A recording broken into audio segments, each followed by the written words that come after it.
అందరికీ నమస్కారం. వివేక హత్య కేసులో అతిపెద్ద ట్విస్ట్ అయితే ఈరోజు జరగడం జరిగింది. ఈ కేసులో ప్రధాన అప్రూవర్గా ఉన్నటువంటి దస్తగిరి తెలంగాణ ముఖ్యమంత్రి రేవంత్ రెడ్డితో కలిసి ఏదైతే తనకు రక్షణ కల్పించాలని చెప్పి వేడుకున్నాడో అనే ఒక వార్త వచ్చిందో అది ఏపీ వ్యాప్తంగా కూడా ఇప్పుడు ప్రకంపన సృష్టిస్తుంది. ముఖ్యంగా జగన్మోహన్ రెడ్డి వర్గంలో ఒక రకంగా భయాన్ని కూడా కలిగిస్తుంది. ఎందుకంటే ఈ వివేక హత్య కేసు ప్రధానంగా ఎక్కడుందయ్యా అంటే తెలంగాణకు బదిలీ అయింది. ఇప్పుడు ఈ కేసులో అప్రూవర్గా ఉన్నటువంటి దస్తగిరికి మొదటి నుంచి కూడా ప్రాణహాని ఉందని చెప్పి భార్య కానివ్వండి, దస్తగిరి కానివ్వండి అనేక సందర్భాల్లో బహిరంగంగానే చెప్పారు. అందులో అవినాష్ రెడ్డి, భాస్కర్ రెడ్డితో పాటు జగన్మోహన్ రెడ్డి నుంచి కూడా మాకు ప్రమాదం ఉందని చెప్పి అప్పట్లో చెప్పడం జరిగింది. అనేక సందర్భాల్లో ఆ కలెక్టర్ని, ఎస్పీని కూడా కలిసి తమకు భద్రత కల్పించాలని చెప్పి వేడుకున్నారు. అయితే ఇటీవల దస్తగిరి మీద ఒక తప్పుడు కేసు పెట్టి అరెస్ట్ చేసే ప్రయత్నం చేశారని చెప్పి వాళ్ళైతే ఆరోపిస్తున్నారు. ఎవరిని కిడ్నాప్ చేయకుండానే ఒక మహిళను కిడ్నాప్ చేసిన కేసు పెట్టి బయటికి రాకుండా అడ్డుకున్నారని చెప్పి తీవ్ర ఆరోపణలు చేశారు. మొన్న షబానా, భార్య షబానా కూడా ఒక ప్రెస్ మీట్లో చెప్పింది, నా భర్తకు బెయిల్ వచ్చే సమయంలో A3గా ఉన్న వ్యక్తిని A1గా మార్చేసి మళ్ళీ బయటికి రాకుండా అడ్డుకున్నారు.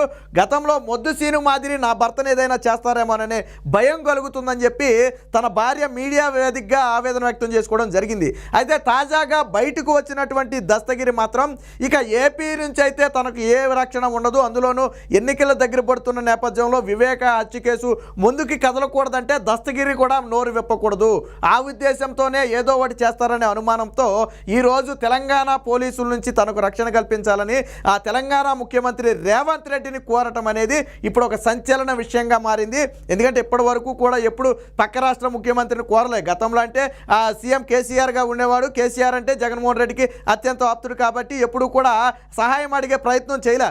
బట్ ఇప్పుడు కాంగ్రెస్ ప్రభుత్వం వచ్చింది కాబట్టి వీరి నుంచి, అందులోనూ రేవంత్ రెడ్డి అయితేనే తనను కాపాడగలననే ఒక ఉద్దేశంతో అయితే కోరటం జరిగింది. వాస్తవానికి ఎందుకు దస్తగిరిని అరెస్ట్ చేసి వేధిస్తున్నారంటే దానికి ఒక రీజన్ ఉంది. ఎవరైతే సిబిఐ అధికారి రామ్ సింగ్ ఉన్నాడో, ఈ కేసును వేగవంతం చేసిన అధికారి, ఆ అధికారికి వ్యతిరేకంగా ఒక సాక్ష్యం చెప్పాలట కోర్టులో.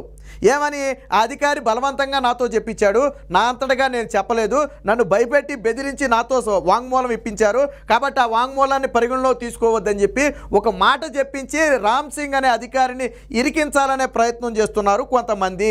ఆల్రెడీ దానికి సంబంధించే బెదిరించి డబ్బులు ఇచ్చే ప్రయత్నం చేస్తే లొంగపోతే చంపేస్తామని బెదిరించారని చెప్పి స్వయంగా తన భార్య చెప్పింది. అంటే వివేక హత్య కేసులో ఏదైతే ఆ అప్రూవర్గా మారి దస్తగిరి ఇచ్చిన వాంగ్మూలం ఉందో అది కాదు, భయపెట్టి బెదిరించి చెప్పించారనే ఒక మాట చెప్పాలని చెప్పి ఆ దస్తగిరితో చెప్పించాలని చెప్పి విశ్వ ప్రయత్నం చేస్తున్నారు. అప్పుడు కేసును పక్కదారి పట్టించవచ్చు. అంటే బలవంతంగా అధికారులు చెప్పించారు అంటే కేసు ఆటోమేటిక్గా పక్కదారి పడుద్ది. ఆ ఉద్దేశంతో ప్రయత్నం చేస్తే దస్తగిరి మాత్రం ఒప్పుకోలా. నేను అలా చెప్పను, నేను జరిగింది జరిగినట్టుగా చెప్పాను, నా మీద ఎవరు ఒత్తిడి లేదని చెప్పి బల్ల గుద్దినట్టుగా ఈ రోజుకి అదే మాట చెప్తున్నాడు. కాబట్టే అందులో ఎన్నికల దగ్గర పడుతున్నాయి. ఇప్పటికీ అవినాష్ రెడ్డి తండ్రి జైల్లో ఉన్నాడు. రేపో మాపో అవినాష్ రెడ్డి కూడా అరెస్ట్ అవ్వచ్చు. అయితే జగన్మోహన్ రెడ్డి ఎన్నికల సమయం కాబట్టి కేంద్రం వద్ద మోకరిల్లి ఈ కేసును ముందుకు కదలకుండా అడ్డుకున్నాడు. కానీ వాస్తవానికి అవినాష్ రెడ్డి అరెస్ట్ కూడా ఈ పాటికి జరుగుండాల. ఎందుకు జరగలేదు అంటే జగన్మోహన్ రెడ్డి తన పలుకుబడి ఉపయోగించి అడ్డుకున్నాడు.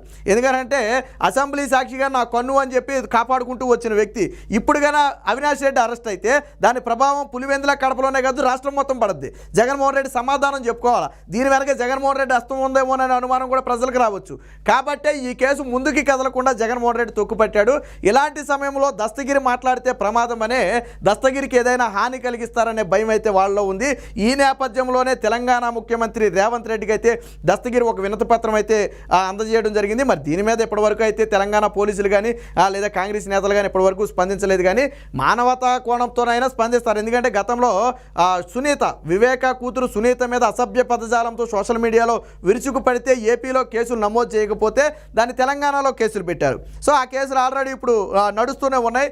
ఆల్రెడీ కొంతమందిని అరెస్ట్ చేసే ప్రయత్నం కూడా చేసింది తెలంగాణ సైబర్ టీము. కాబట్టి ఇప్పుడు దస్తగిరి కూడా అదే పోలీసుల నుంచి రక్షణ కోరుతున్నాడు.